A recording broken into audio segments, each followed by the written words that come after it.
Alright, so magandang araw sa lahat ng mga Facebook friends, viewers natin.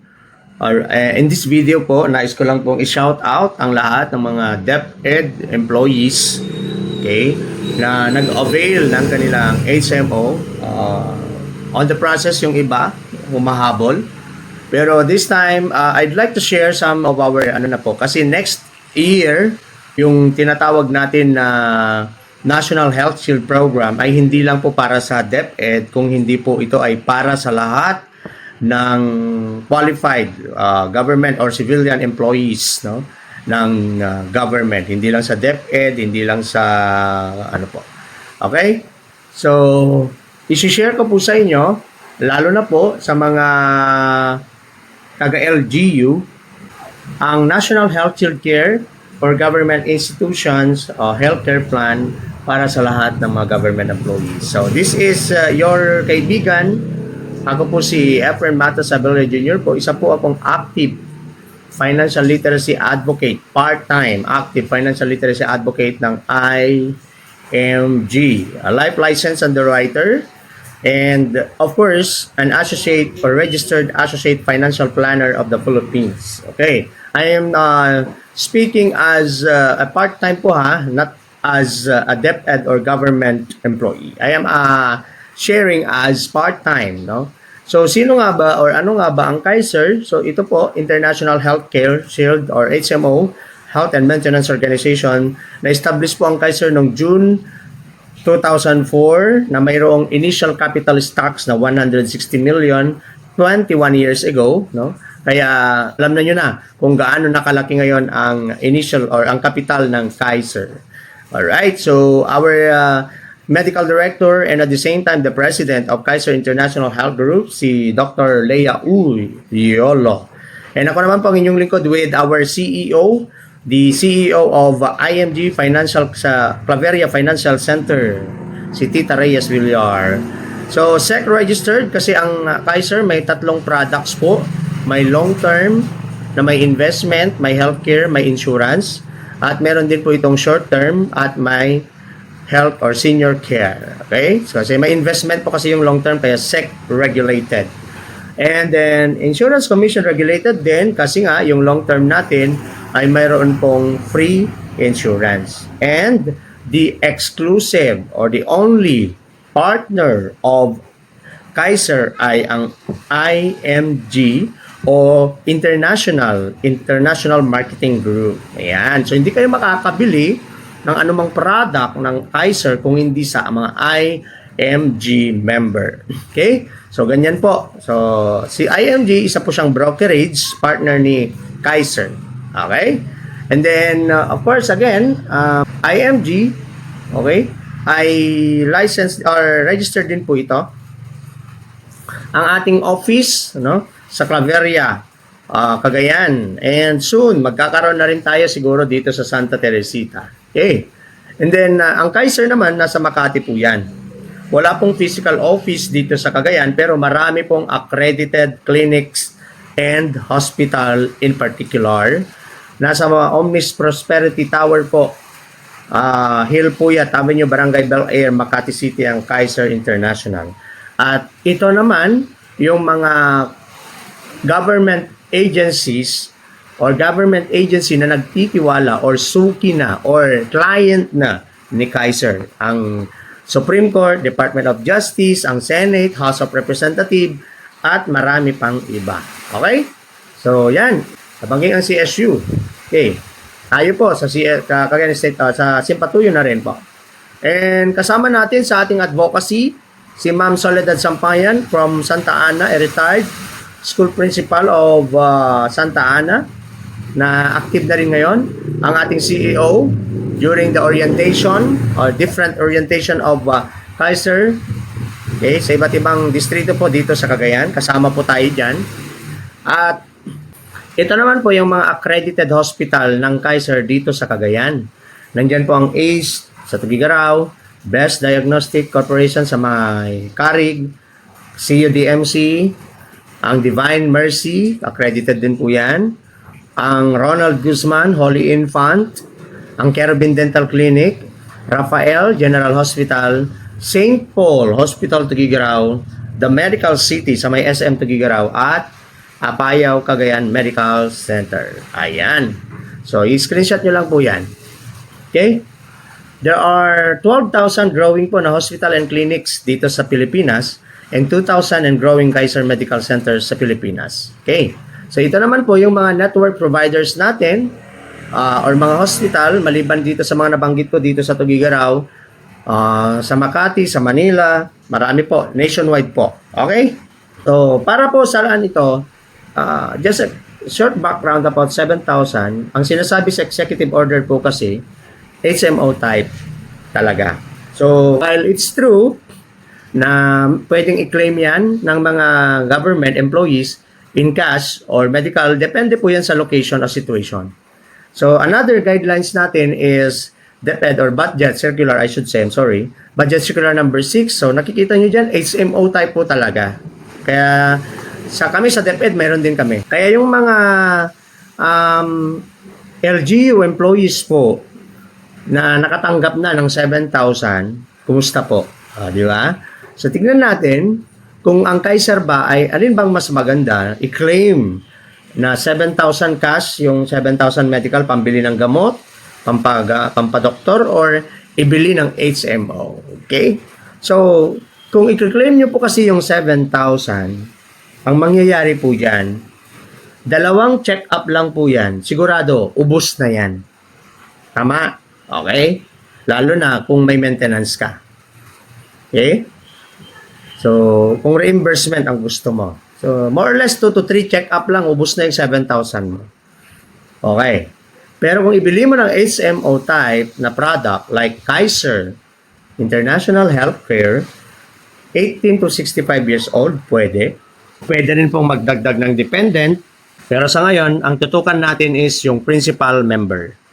So, 7,000 mo, kapag ibinili mo ng HMO type, like Kaiser, captured niya po yung 5 na benefit. So, nandiyan po, room and board allowance, 7,000, walang labis, walang kulang.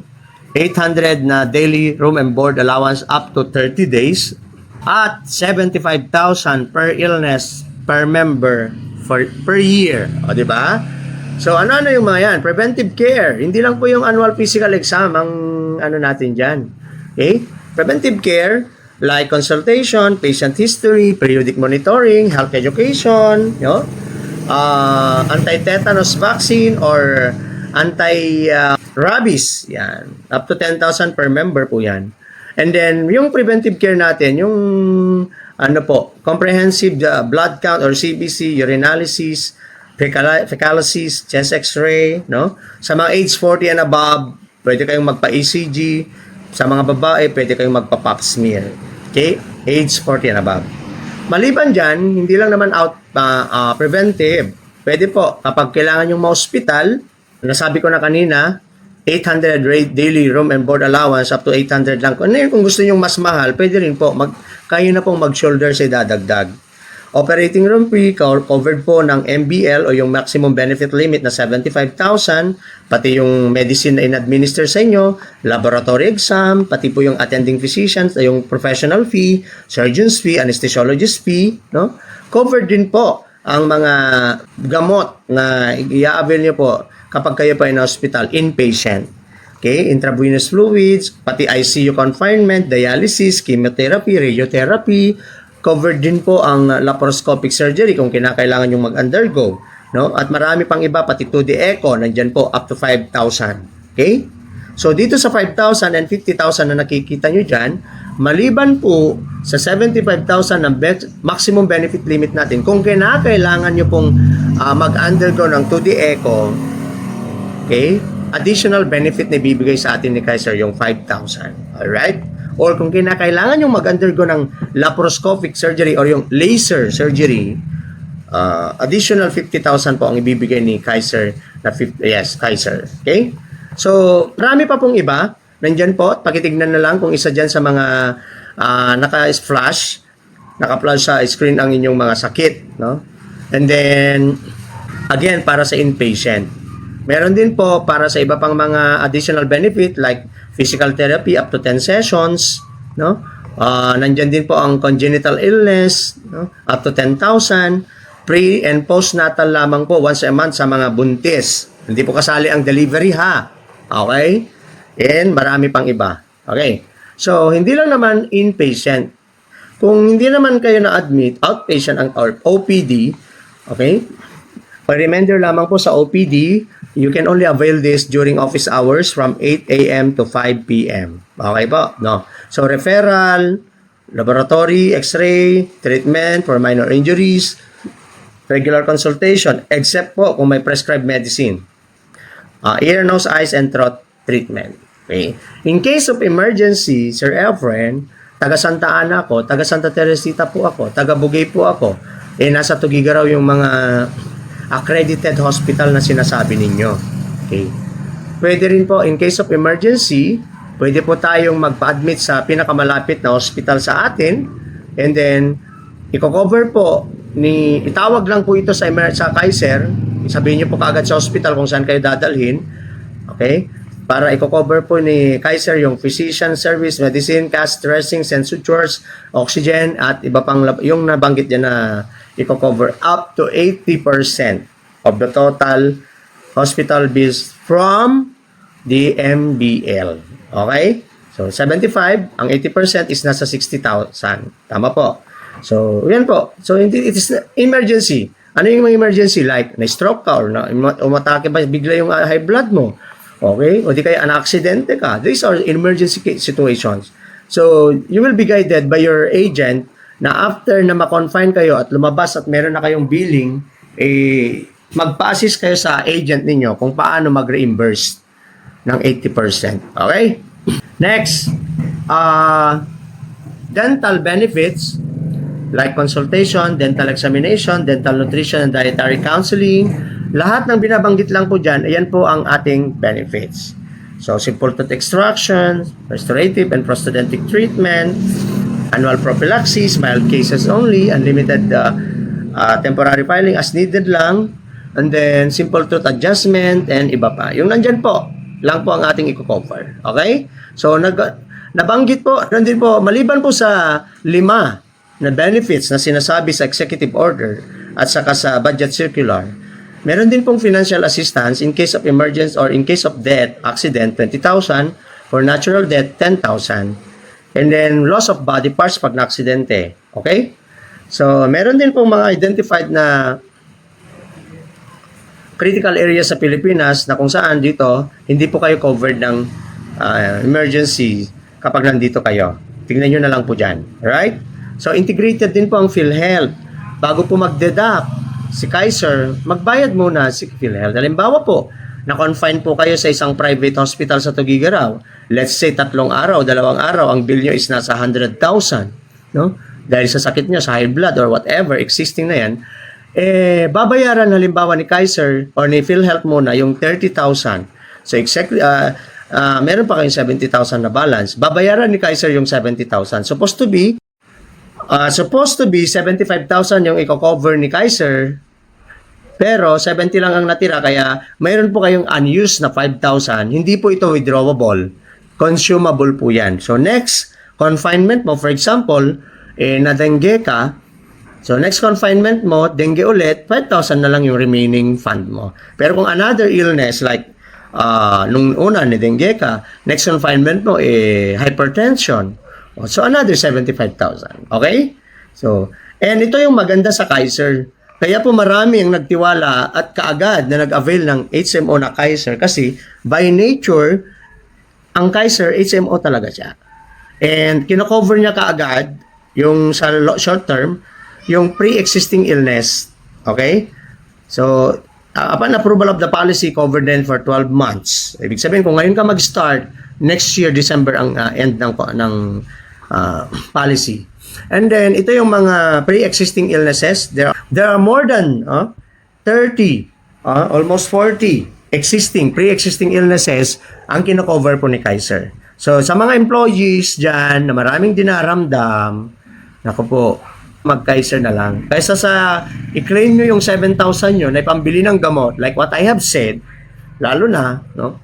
Mas maganda ibili nyo na lang ng HMO na Kaiser. Okay? So, yun lang. Maraming salamat sa mga government employees na gusto pong mag-avail. You just PM me or tawagan nyo po ako. O di naman kayo, message nyo ako, email nyo po ako sa aking email address para by 2026, January, February, or March, pag nirelease na po yung 7,000 na medical allowance natin, i-process na natin kaagad yan. Okay? So, maraming salamat at muli, ako po si Sir Efren. Ako po ang inyong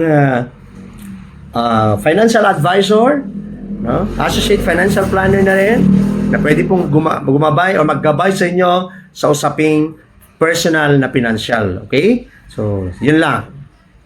Mo dito, simulan mo na ngayon. Finance